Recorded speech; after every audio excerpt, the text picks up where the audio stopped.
Hell in a Cell 2020, what did we think about it? Was it a show that you had to watch the whole show? No, you didn't. Was it a good show? There were a lot of parts during the show that were actually very good. 5 years ago, WWE made this agenda to push Roman Reigns to the moon and then even higher than that, and it failed miserably. Roman Reigns right now is firing on all cylinders, and he is the best he has ever looked since he has been in WWE. The match between Jey Uso, great. Sasha Banks and Bayley in Hell in a Cell, fantastic, can't say enough. Randy Orton and Drew, also very good. The show itself, you don't have to watch the whole show, but there were a lot of things in this show that were great. We're going to talk about Hell in a Cell completely. For some reason, Hell in a Cell is still red. My eyes are this way, and everything is happening on the other side of where my eyes are located. Hell in a Cell review, hit the like button, subscribe. We're going to break it all down because nobody does it better. Hell in a Cell 2020. Hell in a Cell 2020. A lot of people, myself included, have said that this should not be a pay-per-view. You use the Hell in a Cell stipulation when it is necessary. You use the Hell in a Cell stipulation when it is required. We've seen plenty of Hell in a Cell matches over the past couple of years that did not need to be in Hell in a Cell. Now, a little bit different here. I've heard one person's podcast say that they don't think Roman Reigns and Jey Uso should have been, Roman Reigns and Jey Uso should have been a Hell in a Cell. But if it wasn't, are you going to replicate the exact same thing that you did at Clash of Champions in a regular match? You know what I'm saying? I get why they did the Hell in a Cell. Maybe it wasn't necessary. But Sasha and Bayley, obviously that was going to be Hell in a Cell. Even though I wish that feud kind of went down a little bit. Like they kind of really pulled the trigger on it too fast. I feel like they should have not pulled the trigger on the feud fast, but once the feud started to unfold, they kind of just went right into it. You know what I'm saying? I feel like they should have taken some time to kind of just push it out a little bit more. Not the feud. See, I'm trying to figure out the best way to explain this. They should have taken the time to have the feud, but I feel like Hell in a Cell is the conclusion, but it's really not. Randy Orton and Drew, obviously that was going to be Hell in a Cell. We knew that was coming from a mile away. The Hell in a Cell matches, most of them were all good. I can't complain. Do we need 3 Hell in a Cell matches on a Hell in a Cell pay-per-view? No, we don't. We don't. It's not necessary. And I've said that for a long time. But let's review the show here. I got my notes thanks to CBS Sports. Apparently, R-Truth and Drew Gulak opened the show with a 24 championship match. Now, I don't understand. Again, I didn't care about it when it started. I didn't care about it when it got underway. And I don't care about it now. That's the 24/7 championship. CBS gives it a C. Drew Gulak retains the 24/7 championship over R-Truth. Not going over anything. R-Truth is very fun, and we all love to watch him. I get it. But not important. Not important. Roman Reigns and Jey Uso. Hell in a Cell I Quit match. Now this Roman Reigns, now we all crapped on him. We all did. For many, many years we said Roman Reigns is not the guy. Roman Reigns is not it. Everything they're doing with Roman Reigns is screwy. Roman Reigns right now is the best that he's ever been since he has signed with this company.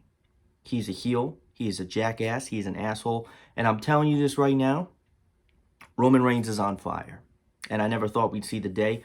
I don't know how much of that has to do with Paul Heyman. Paul Heyman's a nice addition, but I still think Roman Reigns would have been great as a heel, even if he was alone. But the Paul Heyman addition certainly does not hurt. So he fights Jey Uso for a Hell in a Cell I Quit match for the Universal title. Obviously, Roman Reigns is not dropping the title.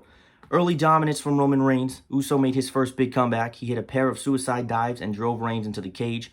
Reigns would respond by hitting his first spear of the match, telling Uso that he would regret it in 5 minutes if he didn't quit the match right then. Uso, of course, did not quit. And his next comeback attempt was cut short by another Reigns spear. Uso hit a super kick and an Uso splash, but Reigns refused to quit after. Uso followed with another splash, but Reigns responded by saying the head of the table never quits. Uso used a strap to whip Reigns several times, but Reigns came back with his third spear of the match and began to use the strap to whip Uso. Both men attached the strap to their wrists, turning the match into a short impromptu strap match. On top of the Hell in a Cell and I Quit stipulations. So 4 matches in one. How you doing? Uso would eventually wrap the strap around Reigns' neck and try to choke him out. Reigns came back and locked in a guillotine choke, but Uso refused to quit. He dragged Uso to the ropes, dangling his head from the ring apron and hitting a drive-by, followed by a second one when Uso wedged between the ring steps and the post. The referee tried to stop the match. At this point in the match, Roman Reigns is dominating on all cylinders, and that's what we expected. We didn't expect Roman Reigns to not dominate this match. Reigns wouldn't allow it without Uso quitting. WWE officials then ran into the cell and tried to end things. Reigns chased them off and pinned Uso onto the ring steps. As Reigns was about to drive the steps into Jay, Jimmy Uso came to the ring, once again to cover his brother, yelling at Reigns that they have his back no matter what's going through. Reigns began crying, and you know what? I knew that this was a heel tactic. Most of us knew that it was a heel tactic.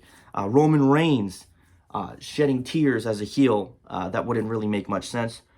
He said, "I don't even know who I am anymore." Him and Jimmy shook hands before Reigns pulled him into a guillotine choke. Seeing his brother in danger, Jay finally quit, awarding Reigns the victory. After the match, Alpha and Sika were on the entry ramp, embracing Reigns and adoring him with a Lee. A lot of good stuff, but far too much talking during the match and ham-fisted drama. Yeah, that's the thing. That's the thing with the thing with I Quit matches, is that they're so slow and over. It's the same. I think it's the same concept with Last Man Standing matches, and I've always said that it's just one hit, down, somebody takes a breath. One hit, down, somebody takes a breath. And it's just constantly this hit here, he's down for 3 minutes. And this was one of those matches where the match itself wasn't bad. I'll say it was a plus instead of a negative, but it just kept going and going and going. And it's just like, the way that I felt, think of Randy Orton and Edge in the Last Man Standing match at WrestleMania. The match was on. And this wasn't as bad as that, but that match just kept going and going and going and going. And I'm like, listen, 45 minutes in, okay, I'm 7 beers deep, okay? This is just not happening anymore for me. Great match. Roman Reigns is on fire, and I love it. I love it so much. Elias and Jeff Hardy, I don't care. I really don't care. The way this match ended did nothing. I don't care. I just don't care. You don't care. I don't care. We don't care. Elias performed a song before the match, again insisting that Hardy was the man who hit him with a car months ago, even though that was very clearly sorted out on TV. For some reason, I don't know why that was brought up. I'm pretty sure Sheamus was the guy that we had come to that conclusion, but here we are. Elias dominated the early part of the match, hitting a sit-out powerbomb from an electric chair, positioned by a near fall. Hardy came back with a whisper in the wind for a 2 count. Hardy followed up with a twist of fate. Elias ran from the ring. Hardy went up for the top of the swanton. Elias grabbed his guitar. Hardy took his guitar from him, hit Elias across the back with it, causing a DQ. This felt like a result that was a product of not wanting either man to take a loss. That's never satisfying on pay-per-view. Elias wins via disqualification. Unimportant and not necessary. How about that? How about that? Jeff Hardy, where does he go? I don't know. The feud with Sheamus, I loved it. And now it's like, okay, we're back to square one. You know what I mean? Elias is... What am I going to say? Elias is Elias. That's all it is, okay? Otis versus The Miz. Now, let me tell you this. This match on paper sounds absolutely disgusting. This was actually a better match than I thought. Here's the thing about Otis. I don't hate Otis. I never hated Otis. Should Otis have won the Money in the Bank? Absolutely not. And we have had, let's see, July, August, September, October, 4 months have gone by. And Otis held the Money in the Bank briefcase for 4 months so that The Miz could take it off of him, because WWE came to the realization that Otis is not going to be a champion. I came to that realization the second I seen him come out for the very first time on television. Don't hate him. Otis is funny. He's great. I love him. Obviously, now they're looking like they're heading for a feud between him and Tucker. That's great. This match was better. The Miz winning the Money in the Bank means one thing, that there will probably at some point in time in the future that he's going to win a championship. And I have no problem with that. Put The Miz back into the singles role.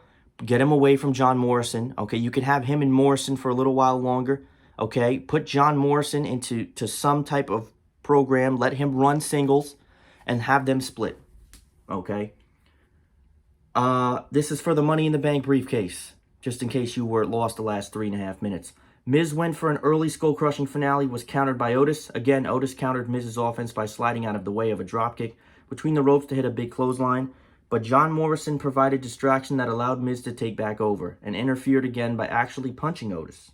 Otis then fired up some big Miz offense. Before Otis could hit the Caterpillar, Morrison dragged Miz out of the ring. Morrison was about to use the Money in the Bank to hit Otis, but was caught by the referee, who ejected him from ringside. Now, that's another good point.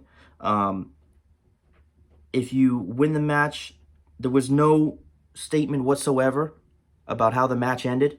So if, in all reality, The Miz had won by disqualification, actually, wait a minute. Morrison would have to hit The Miz. If Morrison hit Otis, Otis would win. Okay, I'm sorry. Morrison provided distraction, allowed Miz to take back over, and interfered again by punching Otis. He then fired up some big Miz offense before Otis could hit the Caterpillar. Oh, again, he dragged him out of the ring. Blah, blah, blah. Moments later, Tucker hit Otis with the briefcase, turning on his friend. Well, there goes that. It allowed Miz to score the pin and capture the briefcase contract. It's clear down the stretch the turn was coming, but it was probably the most compelling option available. How they handle the rivalry between the two is still to be seen. The Miz wins the Money in the Bank contract. The way that they went about this, it was not bad, because if Otis just had straight up lost, it then becomes the question of, okay, now what? You know what I'm saying? The briefcase and the tag team between him and Tucker is what kept Otis relevant, okay? He now doesn't have the briefcase. He now feud with Tucker, and that's going to make Otis relevant for a while. And then what happens? You know what I'm saying? Because that's, again, there's no long-term planning. In the moment, this was one of the best decisions they could have made. What they could have done was not give Otis the briefcase to begin with, because then we wouldn't have this issue. But here we are. Congrats to The Miz. I would, in a million years, rather have Miz have the briefcase than Otis. No disrespect. My favorite match of the night. Absolutely disrespectful. They gave it an A and not an A+. Bayley and Sasha Banks. The greatest women's match of all time in NXT TakeOver 5 years back. Hell in a Cell for the SmackDown Women's Championship. Now, as the match went on, I said, you know what? Sasha Banks winning is almost so inevitable that it almost makes it seem like it won't happen. If Bayley would have won this match, I would have had no problem. It sucks because Sasha Banks deserved this moment in front of the fans. And obviously the idea was to have this moment happen at SummerSlam a couple of months back in Boston, Sasha Banks' hometown. A lot of times wrestlers don't win in their hometown, but that was the goal, I believe, or what would have been the logical goal. And now Sasha wins in Hell in a Cell. You know, the feud was good. The match was fantastic. I would like to see these guys, I would like to see both of these girls wrestle again 100 times over. As the cell lowered into the match, Banks grabbed Bayley's steel chair, threw it out as Bayley came to come to the ring with a steel chair. Under the cage, stripping the champion of one of her big advantages coming into the match. She locked in an early Banks statement. Could you imagine if the match ended that quick? Bayley hit the big challenger's hand to escape the hold. The two brawled outside using kendo sticks and tables, including Banks setting up a table as a ramp and running up to hit a meteor that drove Bayley into the cage. Another meteor back into the ring got a 2 count from Banks. Bayley was able to slow down the action soon after, including bringing out a chair from under the ring. Banks ramped up her offense back up, including bringing out suspending 2 kendo sticks between the stairs and the cage. That would backfire. Bayley would use a drop toe hold to drive Banks through one of the sticks. Yeah, Bayley was trying, at some point in this match, she was trying to set up the kendo sticks as a leverage, as a line across. She was trying to set up the kendo stick, putting one side through the hole of the Hell in a Cell and having the other side be rested on the ring apron. And what looked like was happening is that the kendo stick was not long enough to reach from side to side. And it kind of looked like shit. And she was definitely mad about that. She threw Banks into a chair, had been stuck between 2 turnbuckles. Banks would fire back with a backstabber into a Banks statement. Bayley slid out of the ring, drove Banks into the ring apron. Slammed her head into the ring frame before hitting. There was a lot of hard spots in this match. This was a very good match, and I suggest if you go back and watch any match, you go back and watch this one. Before she could do anything with the stick, Banks sprayed her with a fire extinguisher. Bayley managed to grab a chair, but Banks laid into her over with the kendo stick. Banks tried to follow up with a frog splash, but Bayley pulled the steel chair over her body to counter. Obviously, that was not a sweet landing. Bayley suspended a ladder between 2 chairs in the corner, tried to jump off and hit Banks with another chair. Was countered into Banks, hit her with a belly-to-belly. And let me say this right now. The belly-to-belly from Sasha Banks did not look good. I'm just going to straight up say that right now. The belly-to-belly from Sasha Banks did not look good. Bayley couldn't get the win with a belly-to-belly, and moments later found herself locked into the Banks statement yet again. This time, they had the chair wrapped around her head, and Banks had the hold. She was stomping on the chair to force a submission and stomping on her legs, doing everything that she could to hurt Bayley. And this was a brutal match. It did result in the submission, and Sasha Banks would win the SmackDown Women's Championship. This ending was fantastic. Okay.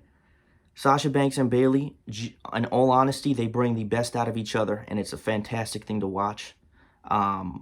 Great for Sasha Banks, great for Bayley, and you know what? I want to see this feud continue. You see times in crowds where fans chant fight forever. I want to see them fight forever because they've both been fantastic all of 2020, and I can't say enough about both of them. Congrats to Sasha Banks. Clearly, obviously, anybody that knows me knows she is my favorite.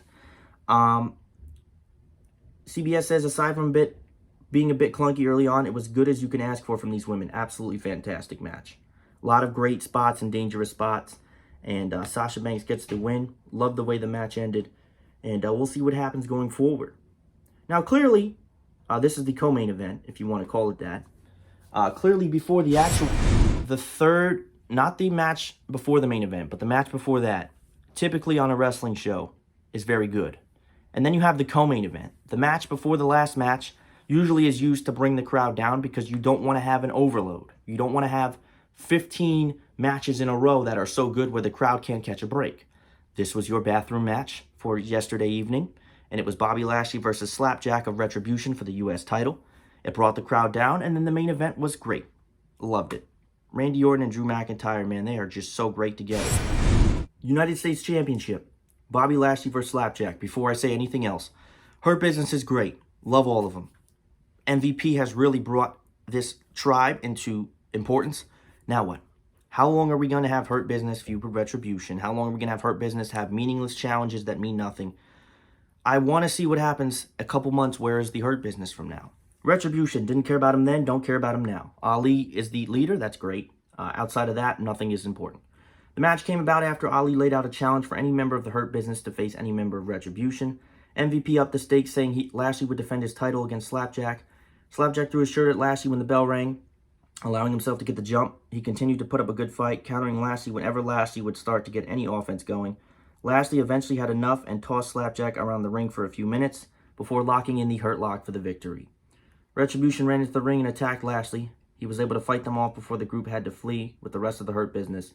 A loss for Retribution, and again they are beat up by one man and then forced to flee. This match was pointless. It offered me absolutely nothing. Retribution is not cool. They're not fun. I'm sorry. I don't like them. I don't care what they do. Bobby Lashley retains the U.S. title. Okay. Now what? How long does Retribution go before we realize that they're dying down and nobody really cares? Or is it just a chance to put people on television? Not a good match. Don't care. Bathroom break given. Main event of the night. Randy Orton and Drew McIntyre in Hell in a Cell. This match was fantastic. The ending was good. There were some parts in this match that made no sense. If I could watch Randy Orton and Drew McIntyre fight 100 more times, I would. Because Drew McIntyre has taken his status from 2019 to 2020 to just another level. And honest to God, I know I had Randy Orton as the superstar of the year for 2020. But Drew McIntyre has just been unbelievable all 2020. And I can't say enough about the guy. I really can't. And this match was great. So let's talk about the main event. Orton attempted to attack McIntyre from behind early. As McIntyre was making his entrance, Orton was propped behind in a disguise wardrobe. McIntyre was on top of things, turning and attacking Orton first. After a brief back-and-forth battle outside the cell, McIntyre dragged Orton through the door to officially get the match started. McIntyre took Orton outside the ring and ran him into a cage repeatedly before pushing Orton's face into steel. Orton turned things around by focusing on the previously broken jaw of McIntyre before using a slingshot to drive the champion's throat into the bottom rope before stomping on McIntyre's head while it was on top of the ring steps. As McIntyre started to come back, Orton dug a thumb into his eye before Irish whipping the champion into the ring steps. McIntyre eventually did make their comeback, hitting a series of clotheslines and belly-to-belly suplexes. He countered an RKO with a nice neck breaker.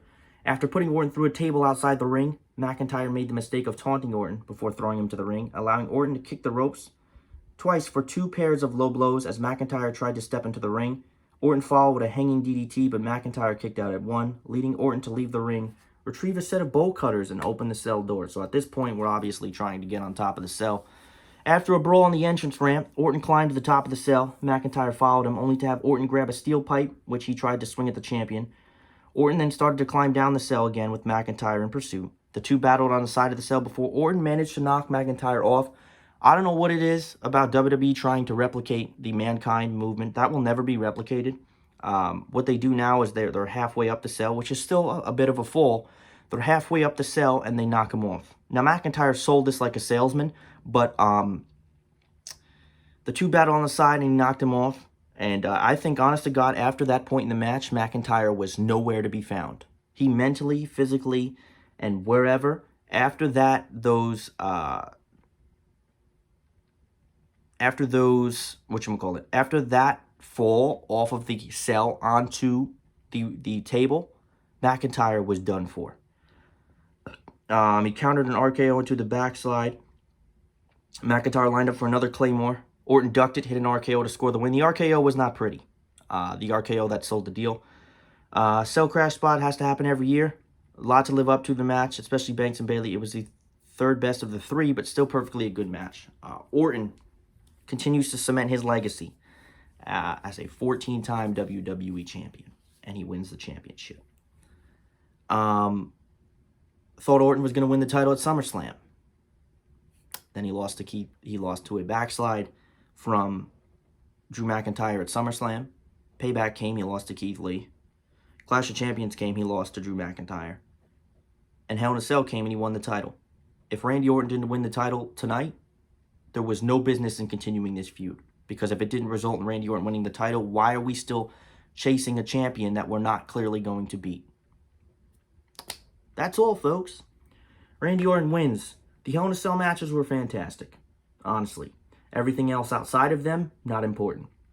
I'll tell you this, though, Otis and The Miz had a pretty decent match. Elias and Jeff Hardy was irrelevant. The 24/7 championship was irrelevant. The Hurt Business Retribution match was definitely irrelevant. And outside of that, there's not too much to complain about. So I hope everybody enjoyed the podcast as always. We always go over things here. We will do some more wrestling things this week. I know we've been heavy. We haven't been uploading as much, and we've been very heavy with NFL football. Continue to stay safe.